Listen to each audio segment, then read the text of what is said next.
भारत के सबसे प्राचीन शहरों में से एक है प्रयागराज। प्राचीन ग्रंथों में प्रयाग या तीर्थराज के नाम से प्रसिद्ध भारत के सबसे पवित्र तीर्थ स्थलों में से एक है प्रयागराज। प्रयाग यानी संगम। 3 पवित्र नदियां यानी माँ गंगा, माँ यमुना और अदृश्य माँ सरस्वती के संगम यानी मिलन बिंदु को त्रिवेणी संगम के नाम से जाना जाता है और संगम को संस्कृत में प्रयाग कहा जाता है। इसी पवित्र त्रिवेणी संगम पर स्थित होने की वजह से इस स्थान को प्रयागराज कहा जाता है। यह स्थान सनातन धर्म का पालन करने वालों के लिए बहुत ही पवित्र स्थान है। प्रयागराज में प्रतिवर्ष माघ मेला, हर 6 वर्ष में अर्थ कुंभ, हर 12 वर्ष में महाकुंभ का आयोजन होता है। 2025 के महाकुंभ में लगभग 40 करोड़ लोगों के सम्मिलित होने का अनुमान लगाया जा रहा है। 2025 में त्रिवेणी संगम का तट लगभग 900 मीटर चौड़ा होगा, जहां पर स्नान करने की व्यवस्था की जाएगी। महाकुंभ वो पर्व है जब इस धरती पर तीर्थ यात्रियों का सबसे बड़ा जमावड़ा होता है।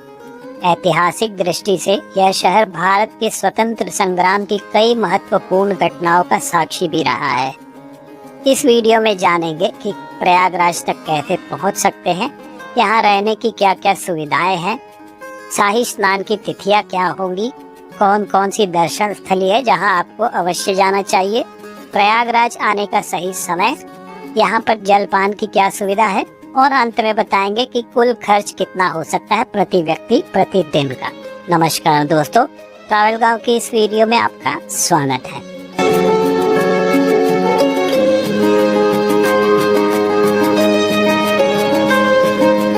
सबसे पहले बात करते हैं कि प्रयागराज संगम तक कैसे पहुंचा जाए। नजदीकी रेलवे स्टेशन की अगर हम बात करें तो प्रयागराज जंक्शन, प्रयागराज छिवकी, प्रयागराज रामबाग, प्रयागराज संगम, ये नजदीकी रेलवे स्टेशन है जो 7 से 8 किलोमीटर के डिस्टेंस पर ही है। और नजदीकी एयरपोर्ट की अगर बात करें तो प्रयागराज एयरपोर्ट यानी कि इलाहाबाद एयरपोर्ट जिसे कहते हैं, वो त्रिवेणी संगम से 13 किलोमीटर की दूरी पर स्थित है। प्रयागराज के लिए सभी मुख्य रेलवे स्टेशनों से रेल कनेक्टिविटी इजीली अवेलेबल है, तो आप बाय ट्रेन यहाँ तक इजीली पहुँच सकते हैं। और अगर आपका बजट ठीक है तो आप बाय एयर भी यहाँ आ सकते हैं। संगम तक पहुँचने के लिए आपको रेलवे स्टेशन के बाहर से और एयरपोर्ट के बाहर से शेयरिंग ऑटो या प्राइवेट ऑटो भी आपको अवेलेबल होती है। तो आप जैसा आपका बजट हो आप उस हिसाब से ऑटो करके वहाँ तक पहुँच सकते हैं। हार्डली 20-30 मिनट्स के बीच में आप वहां तक पहुंच जाएंगे। सबसे ज़रूरी बात, यहाँ रहने की क्या सुविधा है, टेंट बुकिंग कैसे करें। तो अगर आप टेंट बुकिंग करना चाहते हैं तो आप ऑनलाइन गूगल सर्च कर सकते हैं प्रयागराज टेंट बुकिंग।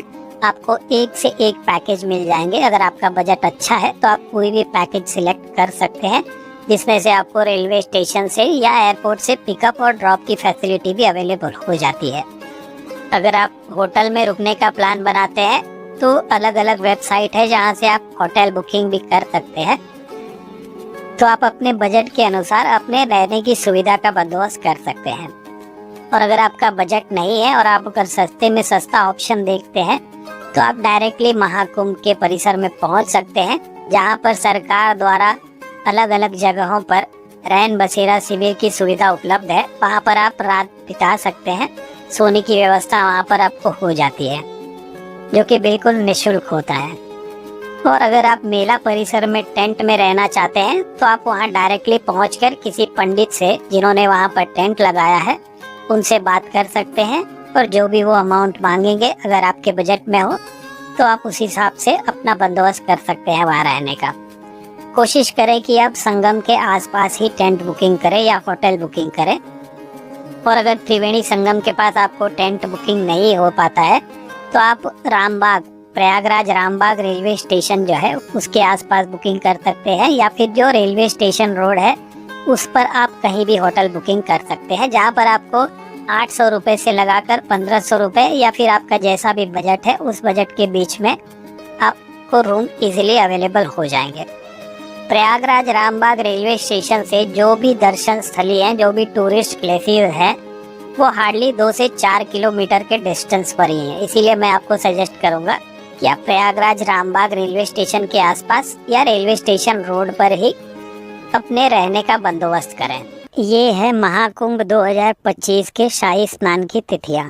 एक बात का ध्यान रखें कि जब भी जिस दिन शाही स्नान होता है उससे एक दिन पहले सारे प्राइवेट और पब्लिक व्हीकल का एंट्री बंद हो जाता है। तो अगर आपके पास अधिक सामान है या फिर आप महाकुंभ जाना चाहते हैं तो ध्यान रखिएगा कि आपको एटलीस्ट किसी भी एक शाही स्नान के दिन से 2 दिन पहले पहुंचना हो। सपोज़ अगर आप 14 जनवरी को स्नान करना चाहते हैं तो आप एटलीस्ट 12 जनवरी को मॉर्निंग में या आफ्टरनून तक पहुंच जाए, ताकि आप अपने व्हीकल से या पब्लिक व्हीकल से महाकुंभ मेला परिसर तक पहुंच सकें। अब जानते हैं कि कौन कौन सी दर्शन स्थली है, टूरिस्ट प्लेसेस है जहां आपको ज़रूर जाना चाहिए। तो ये आपके स्क्रीन पर आप देख सकते हैं, ये सारी जगह हैं जहां पर आपको ज़रूर जाना चाहिए। सबसे पहले आपको संगम स्नान करना है, क्योंकि आप महाकुंभ में आए हैं तो जिसका मुख्य कारण है संगम में स्नान करना। तो सबसे पहले आपको संगम स्नान करना है। त्रिवेणी संगम के पास ही है अकबर किला। अकबर किला आप जा सकते हैं, जिसमें आपको अक्षय वट देखने को मिलेगा। ये अक्षय वट बहुत ही प्राचीन है, जो सतयुग से यहाँ पर स्थित है। सतयुग, त्रेता युग, द्वापर युग और अब कलयुग। सतयुग में स्वयं नारायण भगवान यहाँ पर प्रकट हुए थे। त्रेता युग में भगवान श्री राम भी यहाँ आए थे। द्वापर में भगवान श्री कृष्ण भी आए थे और कलयुग में आप और हम। अक्षय वट से कुछ ही दूरी पर है लेटे हनुमान जी या बड़े हनुमान जी मंदिर। लंका विजय के बाद जब प्रभु श्री राम के साथ हनुमान जी लौटे तो इसी स्थान पर माता सीता ने उन्हें विश्राम करने के लिए कहा।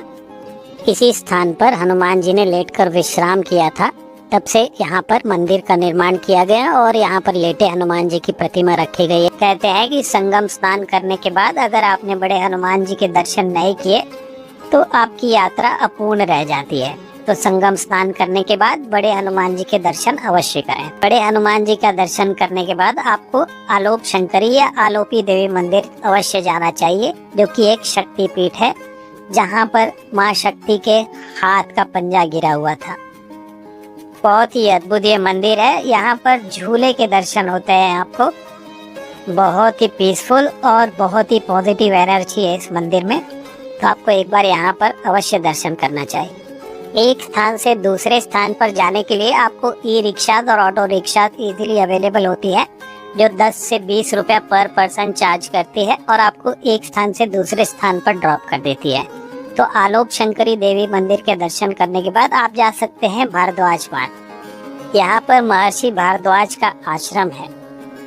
10 रुपए की एंट्री फी देकर आप भारद्वाज पार्क भी घूम सकते हैं और महर्षि भारद्वाज के आश्रम का भी दर्शन कर सकते हैं।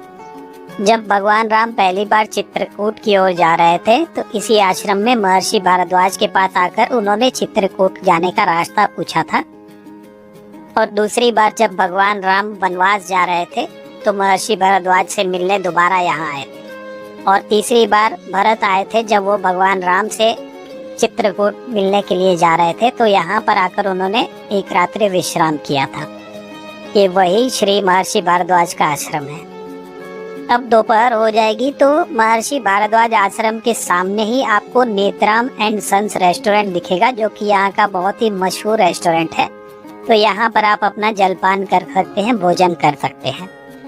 बहुत ही रीजनेबल रेट पर आपको टेस्टी फूड यहाँ पर इजीली अवेलेबल हो जाएगा। भारद्वाज पार्क के बाद अगर आप म्यूजियम घूमने के इच्छुक हैं तो आप स्वराज भवन और आनंद भवन जा सकते हैं। बगल में ही शहीद चंद्रशेखर आजाद पार्क है। ये वही स्थान है जब शहीद चंद्रशेखर आजाद जी को अंग्रेजों ने चारों ओर से घेर लिया था, तो उन्होंने सरेंडर करने के बजाय खुद को गोली मारना सही समझा था। इस पार्क को घूमने में आपको 1 से 2 घंटे लग सकते हैं। शहीद चंद्रशेखर आजाद पार्क के सामने ही आपको पंडित जी की चाट ऐसी एक दुकान दिखेगी, जहाँ का चाट बहुत ही फेमस है। ये शाम को 4 बजे से 9 बजे तक खुला रहता है। तो यहाँ पर आप चाट और अलग अलग डिशेस का आनंद उठा सकते हैं। रीजनेबल रेट पर आपको टेस्टी फूड यहाँ पर भी अवेलेबल हो जाएगा। तो प्रयागराज के ये 2 फेमस रेस्टोरेंट्स हैं जो आपको मिस नहीं करने चाहिए। और अगर आप कुंभ में स्नान के लिए आए हैं तो कुंभ मेला परिसर में तो आपको बहुत ही सारे फास्ट फूड के स्टॉल मिल जाएंगे, तो आपको खाने पीने की कोई प्रॉब्लम नहीं होती है। और अगर आप पैकेज बुकिंग करके आए हैं तब तो कोई बात ही नहीं है, जो टूर ऑर्गेनाइजर है वही आपके खाने पीने का ध्यान रखेंगे। अगली दर्शन स्थली है श्री बेनी माधव मंदिर। कहते हैं कि श्री बेनी माधव मंदिर का दर्शन अगर आप नहीं करते हैं तो आपका संगम स्नान और यहाँ की यात्रा अपूर्ण रहती है। तो बड़े हनुमान जी मंदिर और श्री बेनी माधव मंदिर का दर्शन अवश्य करें। श्री बेनी माधव मंदिर से 10 मिनट के डिस्टेंस पर है श्री नाग वासुकी मंदिर। इस स्थान पर श्री नाग वासुकी जी समुद्र मंथन के बाद से ही स्थापित है। कहते हैं कि जब समुद्र मंथन हुआ था तो श्री नाग वासुकी का ही प्रयोग किया गया था समुद्र मंथन के लिए। समुद्र मंथन के बाद उनकी अवस्था इतनी बिगड़ गई थी कि उन्होंने नारायण से पूछा कि ऐसी कोई स्थान बताइए जहाँ पर वो विश्राम कर सके। तो भगवान श्रीमन नारायण ने उन्हें ये स्थान बताया था। तब से श्री नाग वासुकी यहीं पर स्थापित हैं और यहीं पर विश्राम कर रहे हैं। श्री नाग वासुकी मंदिर का दर्शन करने के बाद शाम को आप दोबारा जा सकते हैं त्रिवेणी संगम पर। त्रिवेणी संगम पर आप गंगा आरती का लाभ ले सकते हैं। त्रिवेणी संगम पर भी बहुत ही सुंदर माँ गंगा जी की और त्रिवेणी संगम की आरती होती है, तो वहाँ पर भी दर्शन आप अवश्य लीजिए। अब बात करते हैं कि महाकुंभ तक जाने का या फिर कुंभ मेला में जाने का कितना खर्चा हो सकता है। ऐसा भी आपका बजट होगा, आप उस हिसाब से अपनी यात्रा प्लान कर सकते हैं। ये पर पर्सन पर डे का मैक्स खर्चा मैं बता रहा हूँ कि अगर आपने कम से कम बजट में प्लान किया है तो मैक्स कितना खर्चा होगा, और अगर आपने ज़्यादा से ज़्यादा बजट में प्लान किया है तो मैक्स कितना खर्चा होगा। आशा करता हूँ आपको ये वीडियो पसंद आया हो। अगर वीडियो पसंद आया हो तो आप हमारे वीडियो को लाइक ज़रूर करें, ज़्यादा से ज़्यादा शेयर करें, कमेंट करके बताएं वीडियो कैसा लगा। और अगर आपको हमारे वीडियोस पसंद आ रहे हो तो आप हमारे चैनल को सब्सक्राइब भी अवश्य करें। तो अभी चलते हैं, फिर मिलते हैं एक नई मंजिल की ओर बढ़ते हुए कुछ नए रास्तों पर। तब तक के लिए हर हर गंगे हर हर।